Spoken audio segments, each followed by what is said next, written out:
ሰላም ጤና ይስጥልን ውድ የቻናላችን ተከታታዮች የፕሮግራማችን ቤተሰቦች፣ ይህ አብዲራዋ ቲዩብ ነው። ፕሮግራማችንን ላይክ በማድረግ እንድትጀምሩ፣ ላይክ ስታደርጉ የዚህም ፕሮግራም ተደራሽነት ተደማጭነት በእጅጉ ከፍ ስለሚያደርግ ላይካችሁ ይጠቅመናል። ላይክ እያደረጋችሁ ፕሮግራማችንን መዳረሻውን ከፍ እንዲያደርግ ላይካችሁ ይጠቅመናል። ላይክ እያደረጋችሁ ፕሮግራማችን እንዲጀምሩ፣ አዲስ ከሆናችሁ ቻናላችንን ዛሬ ለከፈታችሁ፣ ዛሬ ማድመጥ ለጀመራችሁ ፕሮግራማችንን ሰብስክራይብ በማድረግ የደወል ምልክቷን በመጫን ለቻናላችን ቤተሰብ እንድትሆኑ፣ ቻናላችን እንድትቀላቀሉ፣ ለቻናላችን ቤተሰብ እንድትሆኑ ያክብሩት ግብዣችን እያቀረብን ይህንን ፕሮግራም ከሀገር ውጭ በባህር ማዶ የምታደምጡ የቻናላችን ተከታታዮች ድጋፋችሁን በሱፐር ስቲከር፣ ሱፐር ቻት፣ ሱፐር ታንክስ እንድታበረክቱ በአክብሮት እየጋበዝን የሁለተኛ ክፍል ፕሮግራማችን ቶትናምን አቅደን ግን ወደ ቼልሲ እንድንመለስ እዛው ለንደን እንቆይና ቶትናምን በሶስተኛ ክፍል እናነሳለን። በሁለተኛ ክፍል ግን ከሰሞኑን በቼልሲ ሊነሱ የሚገቡ ወሳኝ ትኩረት የሚሰጣቸው አንኳር ጉዳዮችን እየተመለከትን እንገኛለን። በተለይ የዛቪ አሎንሶ የስራ ቅጥር ይፋዊ ስራ መጀመሩን ተከትሎ ከተለያዩ ሁኔታዎች መነሻ በማድረግ እንግዲህ የቼልሲን ቀጣይ የዝውውር ፕላን፣ የቡድን ግንባታ እያደረጉ ያሉበት አሁን ወሳኝ ሁኔታዎችን፣ ቼልሲ እንደ ቡድን ምን እያደረገ ነው የሚገኘው፣ ከነማን ጋር እየተደራደረ ነው፣ እነማንንስ ለገበያ አውጥቷል፣ በቼልሲ ቤት ያለው ሁኔታ ምን ይመስላል የሚለውን የዛቪ አሎንሶን ቀጥተኛ ተሳትፎ መነሻ በማድረግ አንዳንድ ሁኔታዎችን በዚህ ፕሮግራም አንስተን ምንወያይ ይሆናል። አሁን ላይ በአለፉት 24-48 ሰዓታት ወይም በቼልሲ ዙሪያ አጠቃላይ የወጡ መረጃዎችን በዚህ ፕሮግራም የምናጋራችሁ ይሆናል። በተለይ ከዛቪ አሎንሶ ፕላን ጋር በተያያዘ አጨዋወት፣ ቀጣይ እቅድ፣ አሎንሶ በምን አይነት መልኩ ቼልሲን የመገንባት ስትራቴጂ ይዘዋል የሚለው ነገር ብዙ መነጋገር፣ ብዙ መወያየት የሚያስፈልግ ይመስላል። ምክንያቱም በአሎንሶ ተጽዕኖ፣ በአሎንሶ ፍላጎት፣ በዛቪ አሎንሶ የአጨዋወት ሲስተም ላይ መሰረት ያደረገ የቼልሲን ግንባታ ምልክቶችን እያየን፣ ተጫዋቾች ከእቅድ ውጭ የወጡ፣ በእቅድ ውስጥ የሚቆዩ፣ የማይነኩ የሚነኩ፣ ራሳቸውን ለገበያ ስላወጡ ብቻ ቼልሲ አውጥቶ በተገኘው ዋጋ እንደማይሸጥም ብዙ ሁኔታዎችን እየተረዳ ነው። ቼልሲ ግን እንደ ቡድን ተገንብቶ በራሱ ሀሳብ በራሱ ምስል ከኃላፊዎችና ከባለቤቶች ተጽዕኖ የጸዳ ቼልሲ እውነትም አሎንሶ አሁን በጀመረው አይነት ሁኔታ የሚዘልቅ ከሆነ፣ ሲዝኑ የሚጀምር ፕሪሲዝን የሚያካሂድ ከሆነ ቼልሲ በአስደናቂ ሁኔታ ወደ ሀዲዱ መግባቱ የማይቀር፣ የጊዜው ስኬል ሊለያይ ይችላል። ያው ሊፈተን የሚችልበት እድል አይጠፋም ማለት አይደለም። ግን ቼልሲን ወደ ሀዲድ ለማስገባት ብዙ ርቀት መጓዝንና ብዙ ድካሞችን በጣም ማለት ይሄ አድካሚ ከሲዝን የሚዘልቁ ክፍተቶች ሳይሆኑ ቼልሲ ረጅም ጊዜ የሚፈጀውን ጉዳይ በተወሰኑ ጊዜያት የመሻገር ሂደትን የማከናወን እድሉ ሰፊ ነው። ምክንያቱም አሰልጣኝ በራሱ ምስል ቡድን እንደመገንባት የመሰለ ምርጥ ነገር የለም። ለዚህ እኮ ነው የፔፕ ሲቲ ሊጉን በደንብ መቆጣጠር ይቻላል፣ ዶሚኔት ያደረገ ፔፕን ስለሚመስል። ፔፕን የሚመስል ተጫዋች ይመጣል፣ ለፔፕ የሚሆን ተጫዋች ይገዛል። ፔፕ በሚፈልገው መንገድ ሲቲ ተጫዋቾችን፣ ግዢዎችን ያደራጃል። ሲቲ ወደ መሬት የወረደ ሀሳቡን ይዞ ይቀጥላል። ለዛ ትራንዚሽኑም፣ ግንባታውም፣ አሸናፊነቱም፣ ቅንጅቱም፣ ውህደቱም ሁሉም ፔፕን በሚፈልገው ምስል ነው። ፔፕ የፔፕ ሲቲ የሚባለው ለዛ ነው። ስለዚህ በእንዲህ አይነት ዘላቂ ስኬት ላይ ለመቆየት ክለቦች በአሰልጣኞች አስተሳሰብ መሰረት ያደረገ ግንባታን ያስፈልጋል። የቢዝነስ ሞዴሉና ትርፋማነቱ እንዳለ ሆኖ ግን ሁለቱን አብሮ ማካሄድ እንዴት እንደሚቻል ደግሞ የተለያዩ ክለቦች ተሞክሮ የበለጠ ራሱ ቼልሲ አብራይሞቪች ብሉኮኖች አይደለም። አብራሞቪች ትልቁ ምሳሌ ነው። ቼልሲ ለቼልሲ ምሳሌ መሆን ይችላል። ቢዝነስንና ስኬትን አብራሞቪች እንዴት አጣጥሞ የቼልሲ ደጋፊዎችን ልብ እያረካ ለስንት ዓመታት በከፍታ ላይ እንደቆየ ይታወቃል። አቤት የእንግሊዝ ክለቦች እያንዳንዱ የአብራሞቪች አይነት ባለቤት ቢኖረው ምንኛ በታደሉ ነበር። ሁሉም ክለቡን የሚወድ በቃ እግር ኳስን የሚወድ እንደዛ አይነት ባለቤት ነው። በነገራችን ላይ እግር ኳስ ውስጥ የሚያስፈልገው ይሄ ከግራ ኪስ ወደ ቀኝ ኪስ ያወጣውን ጉዳይ ለመተካት የሚያደርገውን ስትራቴጂ የሚጠቀም ቡድን እግር ኳሱን መልክ ያሳጠዋል። ለምን? ትርፉን ያስብና የቡድን ግንባታን ሂደት ያሳጥራል። ውሳኔዎች የተቻኮሉ የተፋጠኑ፣ ይሄ ስትራቴጂክና ፕላንንና ቅርጽን በያዘ መልኩ እንዳይዘልቅ ያደርግና አደጋዎች ከፊት ለፊት እየበዙ የቡድን ግንባታ ሂደትን፣ የደጋፊ ትዕግስትን፣ ያን ብዙ ፓውንዶችን ከፍሎ ስቴዲየም የሚገባውን ደጋፊንም ማሳጣት ነው የሚሆነው። ስለዚህ አሁን ቼልሲ እስቲ መስመሩን ያገኘ ይመስላል። ምክንያቱም ከዝውውር እቅዶችና ከሽያጮች አንጻር መነሻ በማድረግ ይህንን ጉዳይ የምንወያይ ነው የሚሆነው። በነገራችን ላይ ይህን ፕሮግራም በምናሰናዳበት ሰዓት አርቫሎ አርብሎዋ የፉላም ዋና ሄድ ኮች ተደርጎ ተሹሟል። ይሄን ለምን መሰላችሁ በቼልሲ ፕሮግራም ያነሳሁት? እንደምታውቁት አርቫሎ አርብሎዋ ዛቪ አሎንሶን ተክቶ በሪያል ማድሪድ የስራ ቅጥር ተፈጽሞ በጊዜያዊነት የተጠናቀቀውን ሲዝን አብሮ ከማድሪድ ጋር ሲዝኑን ያጠናቀቀ አሰልጣኝ ነው እና ማርኮስ ሲልቫን ተክቶ ወደ ለንደን መጥቷል። የሚያስገርመው ጉዳይ የአሎንሶ ተተኪ ሆኖ በማድሪድ ቤት የመጣው አርቫሎ አርብሎዋ የፕሪሚየር ሊጉ የመክፈቻ ጨዋታ የሚያደርገው ከቼልሲ ጋር ነው። ከቀድሞ የሊቨርፑል ጓደኛው፣ የሪያል ማድሪድ ጓደኛው፣ የስፔን ብሔራዊ ቡድን ጓደኛው ረጅም ዓመት አብሮ በጋራ የተጫወቱት ሁለቱ ተጫዋቾች እንግዲህ ዛሬ ላይ ደግሞ በአሰልጣኝነት ፍጥጫ በአንድ ከተማ በተለያዩ ክለቦች በደርቢ የሚገናኙ ይሆናል የመክፈቻ ጨዋታና ዛቪ አሎንሶን ተክቶ የስራ ቅጥር የተፈጸመለት አርቫሎ አርብሎዋ ዛሬ ላይ ወደ ፉላም ዋና አሰልጣኝነት መጥቷል። ያ አስደናቂ እግር ኳሳዊ አጋጣሚ ነው። ታዲያ ቼልሲ እንዴት ነው ስትራቴጂው? አሎንሶ እና ቼልሲ ምን አስበዋል? የማርኮ ፓሌስትሪን ዝውውር ካጠናቀቁ በኋላ ፔፕ ቻቫሪያ የ28 ዓመቱ የራዮ ቫሊካኖ ሌፍት ሳይድ ዲፌንደር ነው። ለምን መሰላችሁ ሌፍት ሳይድ ዲፌንደር ተብሎ የተሰየመው? ይሄ ተጫዋች የግራ መስመር ተከላካይ ነው የተባለው። የግራ ፉል ባክም አይደለም ዊንግ ባክም አልተባለም። ለምን? በሁለቱም ያጫወት ሲስተም ቫሊካኖ ቤት ስለተጫወተ። በራዮላ 4-2-3-1 ላይ ፉል ባክ ነበር።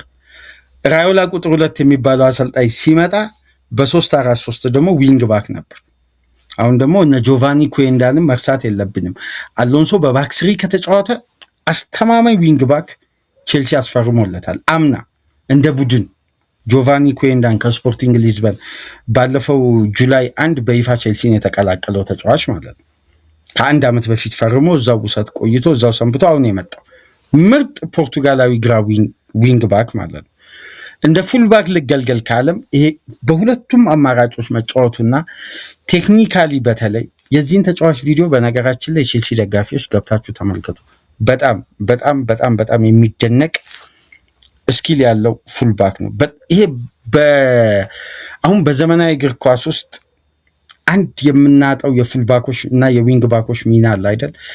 ዲፌንሲቭ እና ኦፌንሲቭ አክሽንን ባላንስ የማያደርጉ ወይም በዊንግ ባክ በሚጫወት ቡድን ውስጥ ባላንስ እጦት ምክንያት ለመልሶ ማጥቃት ሲጠቁ ስፔሳቸው በጣም ይከፈትና አደጋ ላይ ይገባሉ።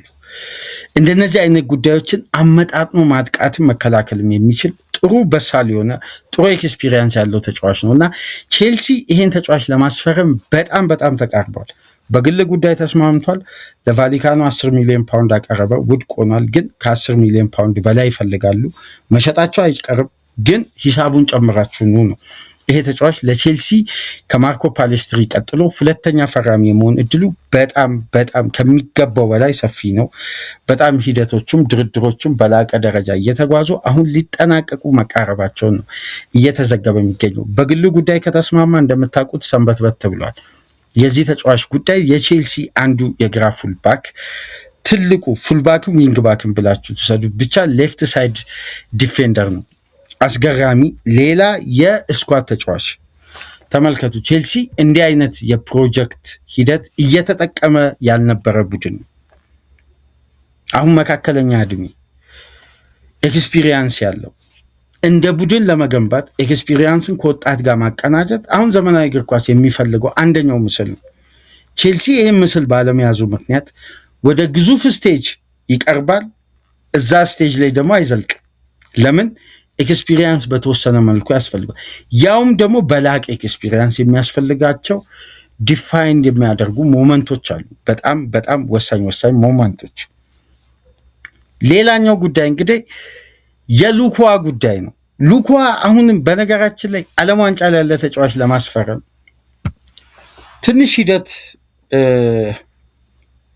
ዘግየት ይላል። ሂደቶች በተወሰነ መልኩ ይስተጓጎላሉ። ምክንያቱም በዓለም ዋንጫ ተጫዋቾች ትኩረታቸው ከዛ ላይ እንዲነሳ ስለማይፈለግ እንጂ ቼልሲ 47.5 ሚሊዮን ፓውንድ ፓላስ የሚፈልገውን ለመክፈል ቼልሲ ዝግጅቱን አጠናቋል። እንደውም የሚባለው ሉኳ ከቼልሲ ጋር በግል ጉዳይ ማጠናቀቁን አግሪመንቱ ፐርሰናል ሂደቱ አሳሳቢ አይደለም። ሉኳ ማስፈረም ደግሞ ያለውን ትርጉም ከዚህ በፊት በነበረን የቼልሲ ፕሮግራም ወደኋላ ከሳምንት በፊት የሰራነውን ተመልከቱ።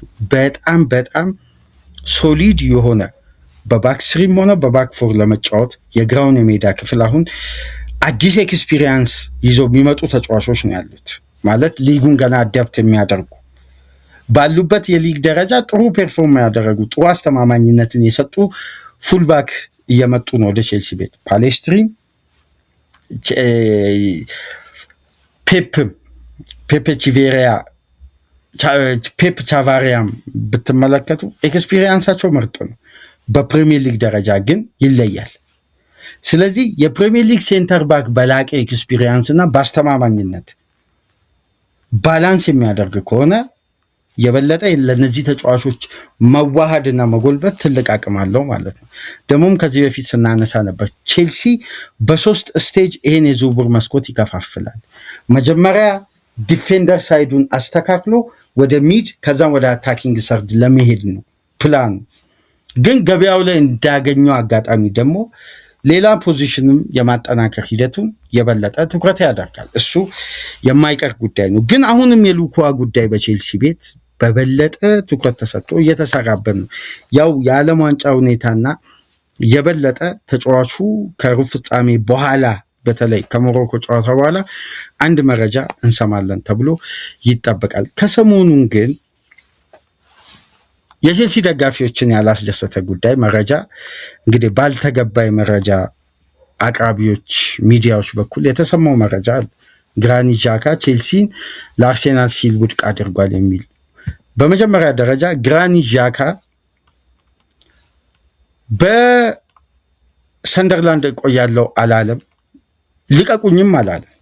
ግን ወደ ቼልሲ የመዘዋወር እድሉ በሩ ከተከፈተለት ተጫዋቹ ለመዘዋወር ፍቃደኛ ነው።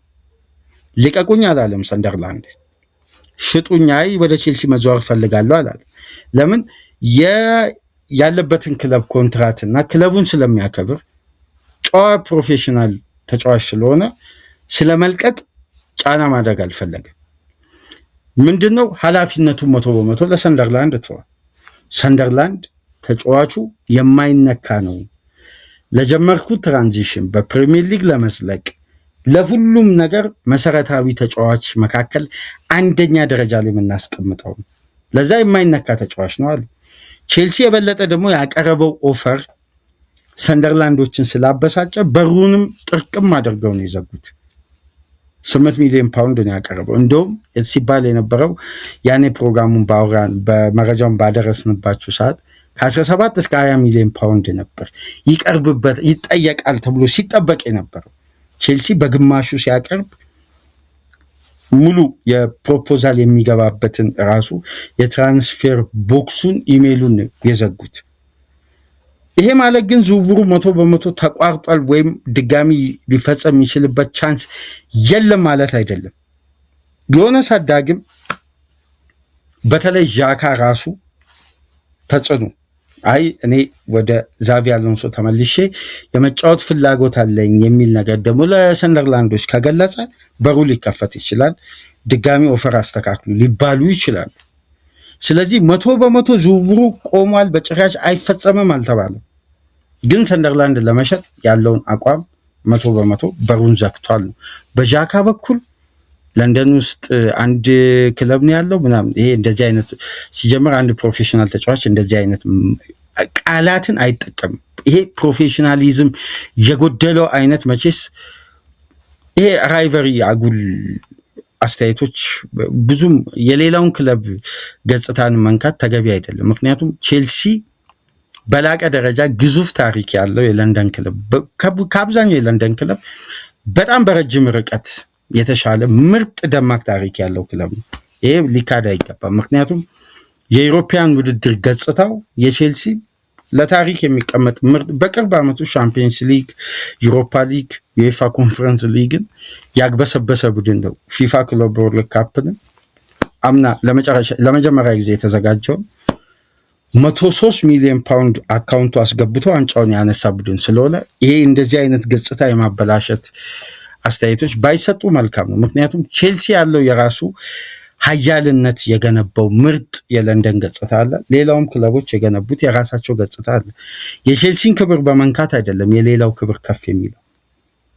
ቼልሲ ክብሩን ስለተነካ ብቻ ደግሞ ቼልሲ ክብሩ ይወርዳል ማለት አይደለም። ምክንያቱም የሰራው ስራ የተቀመጠ ስለሆነ ያንን የተቀመጠ ስራና ክብርን ስለተናገሩ ስላጣጣሉ ብቻ ደግሞ አይወርድም።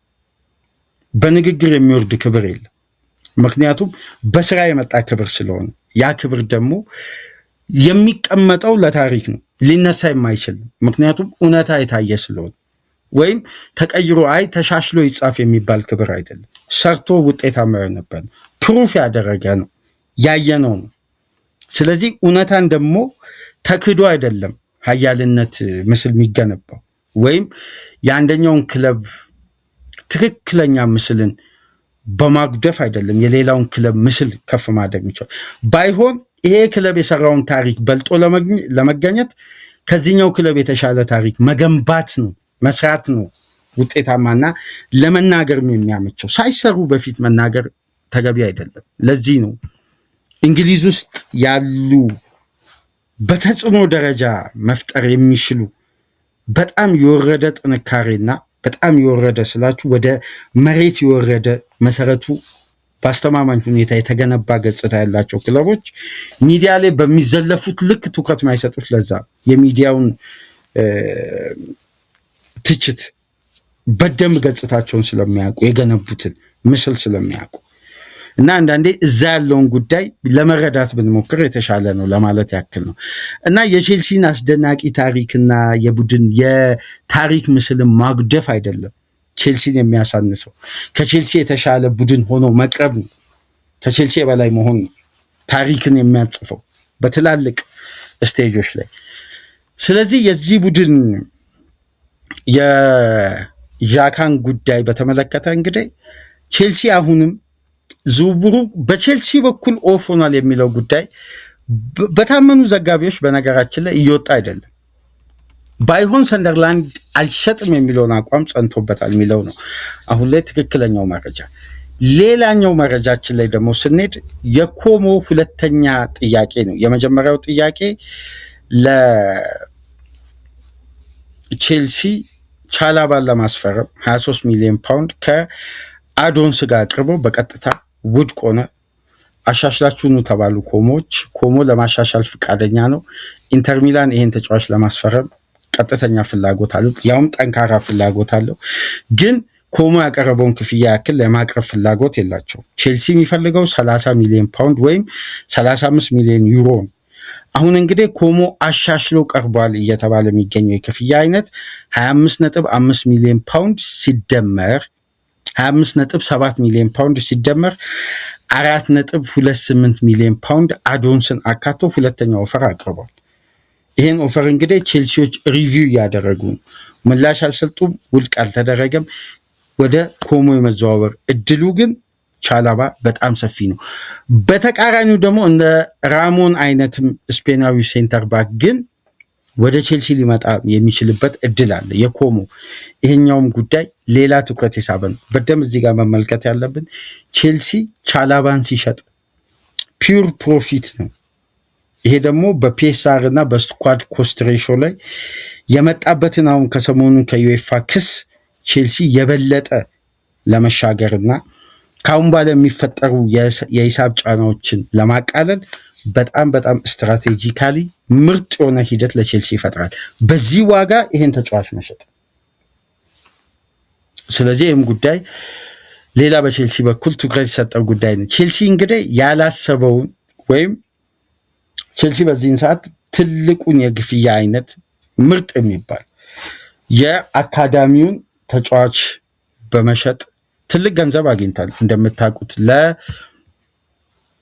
ለኤቨርተን በዚህ ሳምንት መጀመሪያ አካባቢ ታይሪክ ጆርጅን ለኤቨርተን በቋሚነት በመሸጥ 24 ሚሊዮን ፓውንድ ቼልሲ ወደ አካውንቱ አግኝቷል። ይሄ ደግሞ የታይሪክ ጆርጅ ሽያጭ ለቼልሲ ትልቅ የፋይናንሻል ስትራቴጂ መረጋጋት ትልቅ አቅም ይገነባል ተብሎ ይጠበቃል ማለት ነው። በሌላ በኩል የአንድሬ ሳንቶስ እና የማንቸስተር ዩናይትድ ጠንካራው ፍላጎት ነው። ቼልሲ ይህን ተጫዋች 50 ሚሊዮን ፓውንድ ለመሸጥ በሩን ክፍት አድርጓል። ማንቸስተር ዩናይትድ ደግሞ ለዚህ ተጫዋች 50 ሚሊዮን ፓውንድ የማቅረብ ምንም አይነት ፍላጎት የለውም። ባይሆን 37 ሚሊዮን ፓውንድ ለመክፈል ነው የሚፈልጉት። ቼልሲ እንደምታስታውሱት ከቫስኮ ዳጋማ ነበር ይህን ተጫዋች ከ3 ዓመት በፊት በ18 ሚሊዮን ፓውንድ ያስፈረመው። ይሄ የ22 ዓመት ብራዚላዊ ተጫዋች በሊያም ሮሲኔር የአሰልጣኝነት ዘመን ጥሩ እድል አግኝቷል። በጣም ያምኑበታል። ስትራስበርግን በውሰት ወስደውታል። ከዛ በኋላ ደግሞ ከዛ በፊት ደግሞ ኖቲንጋምን በውሰት ቆይታ አድርጓል። ጥሩ ብራዚላዊ አማካይ ነው። የሞሲስ ካሴዶ ከፍተኛ ኮንትራት መፈረም ቦታው ላይ ሁለተኛ ተመራጭ ሊያደርገው እንደሚችል የተረዳው አንድሬ ሳንቶስ ወጥቶ የተሻለ ደቂቃ የማግኘትን ጉዳይ እያሰበ እንደሆነ ተገልጿል። ቼልሲ ይህን ተጫዋች የሚሸጥ ከሆነ ደግሞ ከነ ቻላባ ሽያጭ፣ ከነ ታይሪክ ጆርጅ ሽያጭ፣ አሁን ደግሞ ኩኩሬያን ሸጠዋል። ከነዚህ ሽያጮች ቼልሲ የሚያገኘው ገቢ ደግሞ ምን ያክል ፋይናንሻሊ ቼልሲን ካዳበረው በኋላ እንደገና ወደ ገበያ ሲወጣ አስተማማኝ የሆነ ክፍያ ለመክፈል አሁን እጁ አይጣጠፍ ወይም ቼልሲ ማግኘት ያለበት 240 ሚሊዮን ፓውንድ ነው አይደል? አጥቷል የተባለው የኢሮፒያን ተሳትፎ የተለያዩ ጉዳዮች ጋር በተያያዘ ማግኘት ያለበትን ገቢ አጥቷል ነው የተባለው። ያ ደግሞ የፈጠረው ጫና አለ በሂሳብ መዝገቡ ላይ። ይሄ ደግሞ የበለጠ ቼልሲ እንዳያዳክምና ኢንቨስት እንዳያደርግ እጆቹን እንዳይዙ እነዚህ ሂደቶች የበለጠ አማራጭን ይፈጥራሉ ተብሎ ይጠበቃል እና የአንድሬ ሳንቶስም ሽያጭ ግን የማይቀር ይመስላል በዚህ የዝውውር መስኮት። ሌላኛው ጉዳይ በቼልሲ በኩል ከተመለከትናቸው አሁን በቀጣይ የምናነሳቸው ነጥቦች ደግሞ በጣም አስፈላጊና አንገብጋቢ ጉዳይ ነው። የ22 ዓመቱ አርጀንቲናዊውን አሌሃንድሮ ጋርናቾን ለመሸጥ ቼልሲ ይፋዊ ጥያቄ ለመቀበል በሩን ክፍት አድርጓል። 100% ጋርናቾን ለመሸጥ ቼልሲ ፈቃደኛ ሆኗል። አሁን ጠያቂና ፈላጊ ክለብ እስካሁን ድረስ አልመጣም። ቼልሲ በተለይ በአንድ አቋም ላይ ጸንቷል። የውሰት ውል የሚባል አንቀበልም፣ ሽያጭና ሽያጭ ብቻ። ጋርናቾን ለማስፈረም እንፈልጋለን የሚሉ ክለቦች የሚመጡ ከሆነ ወደ ቼልሲ ሽያጭና ሽያጭ ብቻ ነው ቼልሲ የሚቀበለው። እንደሚወጡ መረጃዎች ከሆነ ቼልሲ ከ60 ሚሊዮን ፓውንድ በላይ ከጋርናቾ ይፈልጋል። ይሄን ደፍሮ ሪስክ ወስዶ የትኛው ቡድን ይከፍላል የሚለው ጉዳይ ይጠበቃል። ግን ይሄ የ22 ዓመት አርጀንቲናዊ ዊንገር ከቼልሲ በዚህ የዝውውር መስኮት እንዲለቅ በሩ ተከፍቶለታል። ስለዚህ የመልቀቅ ቻንሱ በጣም ከፍተኛ ነው ማለት ነው።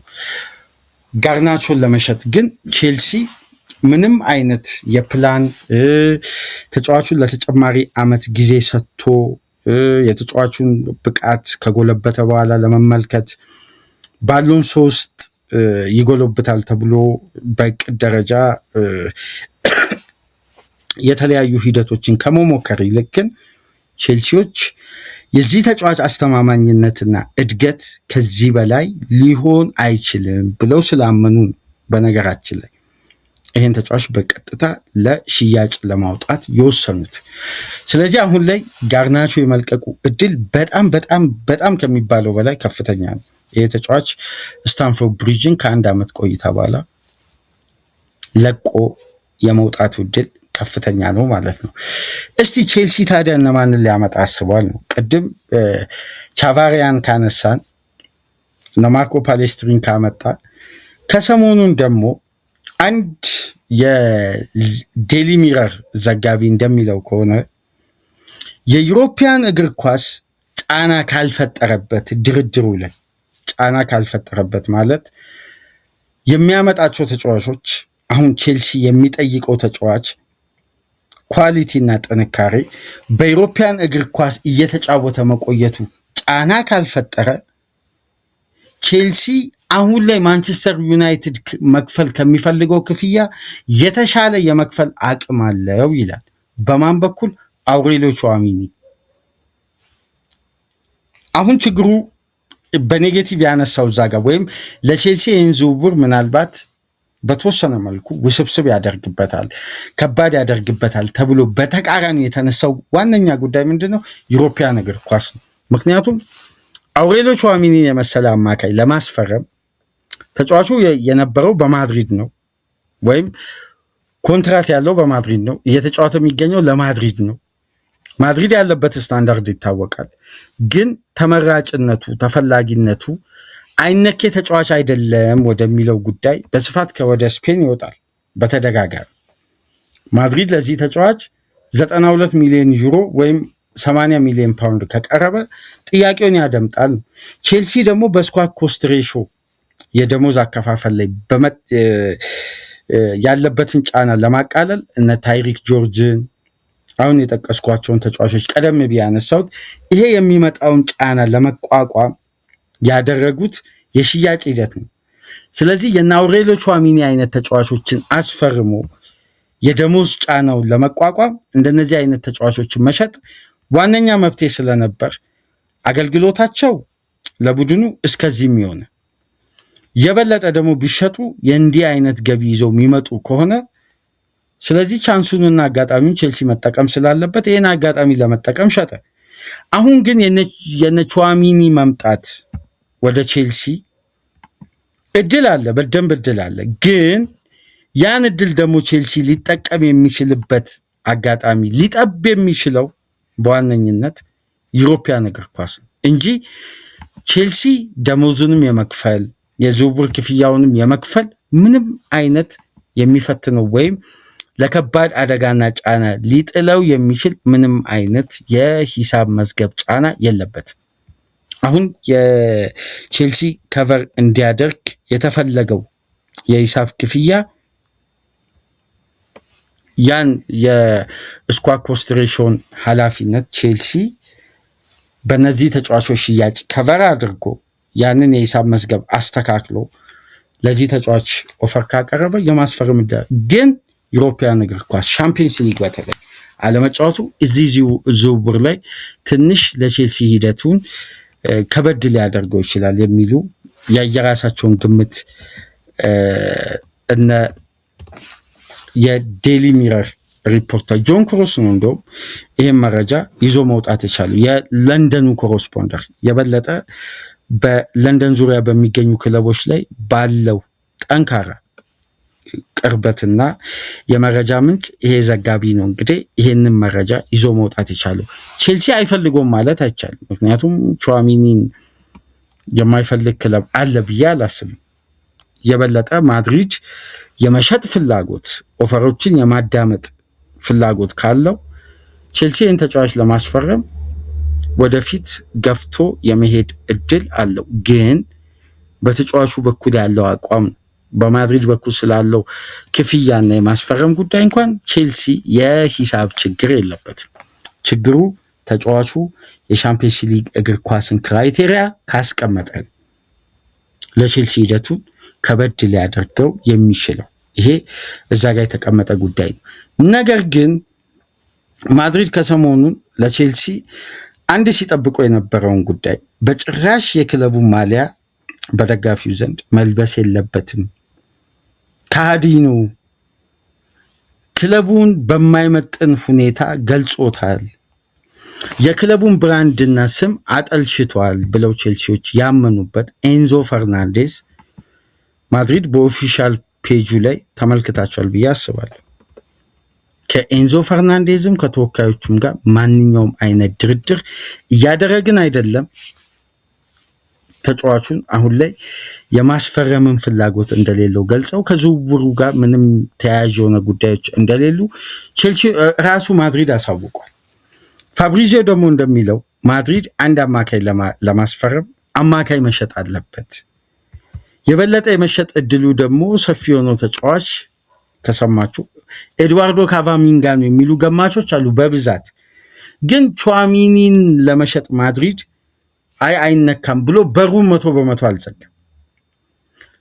መርሳት የሌለብን ደግሞ ኤድዋርዶ ካቫሚንጋ እና ቹዋሚኒ በጣም በአሎንሶ የሚፈለጉ የሚወደዱ፣ በማድሪድ ቤት ደግሞ በአሎንሶ ወገን የነበሩ ሁለቱ የዩሮፒያን ተጫዋቾች ፈረንሳዊ ተጫዋቾች መሆናቸው መዘንጋት የለብን።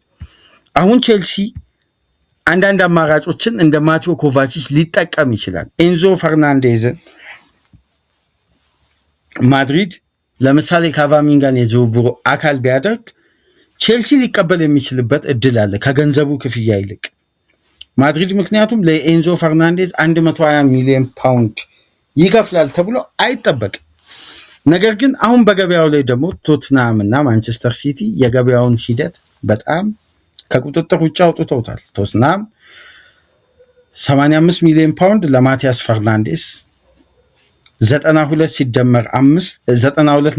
ሲደመር 7.5 100 ሚሊዮን ፓውንድ ፓኬጅ ለሳንድሮ ቶናሊ ለሁለቱ ተጫዋቾች ቶትናም 185 ሚሊዮን ፓውንድ ከፈለ።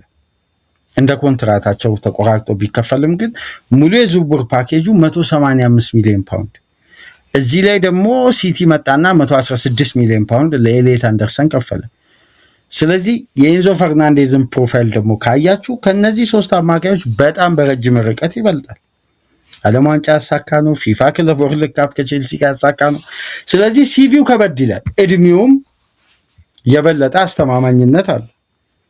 ስለዚህ ቼልሲም በቀላሉ እንግዲህ እነዛ ተጫዋቾች ይህን ያክል ክፍያ እያወጡ ቼልሲ ቀንሶ ተደራድሮ ይሸጣል የሚለው ግምት ደግሞ እየወረደ መጥቷል። ስለዚህ የዚህ የተጫዋቾች ሂደት ላይ ምናልባት ማድሪድ በአማራጭነት ተጫዋች የዝውውሩ አካል እንዲያደርግ ሊጠይቅም ይችላል። ይሄ የበለጠ አማራጭ የሆነ ኦፕሽን እንደሆነ በእንግሊዝ በሚወጡ ተንታኞች ላይ ወይም ትንታኔዎች ላይ የዝውውር ትንታኔዎች ላይ በተደጋጋሚ ስካይ ስፖርትም የሚያነሱትን የተለያዩ ሚዲያዎች ላይ እንመለከታለን። ምክንያቱም ማድሪድ የበጀት ችግር ሳይሆን ማድሪድ የፋይናንስ እና ይሄ የስኳዱ ተጫዋቾች መብዛትን ማቅለል አለበት። ምናልባት ግን አንድ ጉዳይ ይጠረጠራል በተደጋጋሚ የአርዳ ጉለር ጉዳይ ወደ ቼልሲ መምጣት እድል ሁሌ በተደጋጋሚ ታደምጣላችሁ ብዬ አስባለሁ። አርዳ ጉለርን ከቼልሲ ጋር ያይዛሉ። በተለይ የአሎንሶ ቁጥር ከተፈጸመ በኋላ በተለይ ደግሞ አርዳ ጉለር የበለጠ በተጠናቀቀው ሲዝን አስደናቂ ብቃቱን ያሳየው ዛቪ አሎንሶ የማድሪድ አሰልጣኝ ከሆነ በኋላ። እንደምታውቁት ፔሬዝ አንታቸብል ከሚላቸው ተጫዋቾች መካከል አንዱ አርዳ ጉለር ነው። ፔሬዝ ሞሪኖ አላልኩም፣ ፔሬዝ አሰልጣኝ ሲመጣ ግን ፕላን ይቀየራል። እስካሁን ድረስ በአርዳ ጉለር በኩል ሞሪኖ ምንም አይነት ወይም ማድሪድ ምንም አይነት ያሳየው ነገር ባይኖርም ግን ይሄ ተጫዋች በጣም ጠንካራ ኮንትራት አለው። ማድሪድ በአንገብጋቢ ሁኔታ ኤንዞ ፈርናንዴዝ ብሎ ካሰመረበት ካቫሚንጋ ሞሪኖን የማሳመን እድል ኖሮት የሚቆይ ከሆነ የአርዳ ጉለርም ጉዳይ ወደ ኤንዞ ፈርናንዴዝ የዝውውር አካል ሊሆን የሚችልበትም ፍንጭ እንዳለ ስፔን ሚዲያ በተለይ ኤልቼግኒቶ የሚባለው ትልቁ የማድሪድ ከተማ ሚዲያ ይህን ጉዳይ ደጋግሞ ያነሳሉ። ግን ጉለር ይለቃል ማለት አይደለም። ማድሪድ በአንገብጋቢ ሁኔታ ኤንዞ ፈርናንዴዝን የማስፈረም አቋሙን 100% ከወሰነ ማለት ነው። ማድሪድ በነገራችን ላይ ጠንካራ ፍላጎት አለው። የማድሪድን ዝምታ በቀላሉ አትመልከቱት። ኦሊሴንም ጭምር ማድሪድ ሊወስድ ይችላል። በጣም ዝምታው የሚያስፈራ ቡድን ቢኖር ማድሪድ ነው። አልንቀሳቀስ ካለ ማድሪድ በዝውውር ላይ ከበስተጀርባ ከባድ ሂደት አለ። ገና እኮ ማድሪድ አታኪንግ ሰርድና አማካይ ማስፈረሙ አይቀርም። ግን ይሄን ስኳድ ባላንስ ማድረግ አለበት። አሁን የነ ኒኮ ፓዝ ምናምን መሸጥ አይደለም። አሁን ካለው ስኳድ ላይ ማድሪድ መሸጥ ያለበት ተጫዋች አለ። ስኳዱ መቃለል አለበት። ክፍተት መፈጠር አለበት። ለሚመጣው ተጫዋች የግድ የሚወጣ ተጫዋች መኖር አለበት። ይሄ ደግሞ ፋይናንሻሊ የቡድኑ ስትራቴጂ የማመጣጠን ሂደት ነው። ምክንያቱም ማድሪድ ቤት እኮ ትንሹ የደሞዝ ክፍያ 120 ሺህ 140 ሺህ ዩሮ እኮ 100 ሺህ ፓውንድ ምናምን። እዚህ ፕሪሚየር ሊግ ላይ አንድ ምርጥ ተጫዋች የሚያገኘው ደሞዝ እኮ ቀላል የሚባል ክፍያ አይደለም እኮ ማድሪድ ቤት ያለው የደሞዝ ክፍያ። ቦነሱ የኮንትራት ጊዜው ምክንያቱም ማድሪድ ተጫዋቾችን ሲያመጣ በነፃ ውል የማስፈረም ስትራቴጂው በደሞዝ ጥቅማቸውን የማስከበርን ሂደት ስለሚጠቀም እና የቦነስ ክፍያ።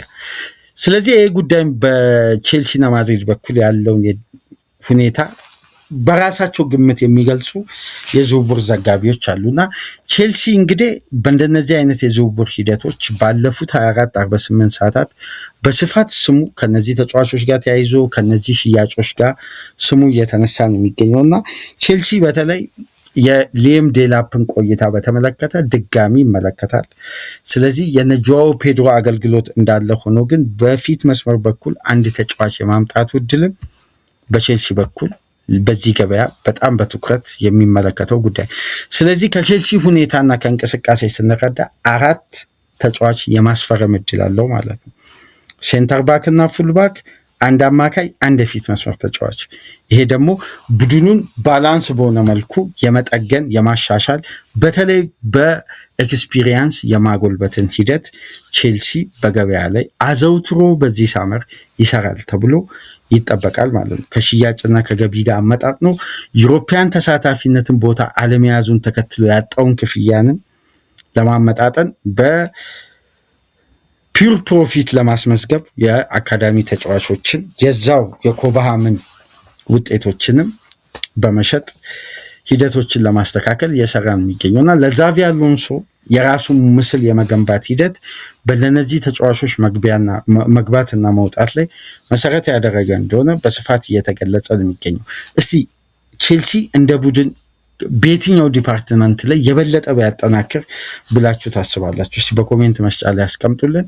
ላይክ፣ ሼር፣ ሰብስክራይብ አድርጉ። ከሀገር ውጭ የምታደምጡ በሱፐር ስቲከር፣ ሱፐር ታንክስ ድጋፍ አድርጉ። የቼልሲ ተቀናቃይ ቶትናም ደርቢው ተቀናቃኝ ስላችሁ የደርቢው ተቀናቃኝ ቶትናምን እስቲ እንመልከት። ተመልሰን እንመጣለን። ሳትርቁ ጠብቁን። ሰላም ቆዩ።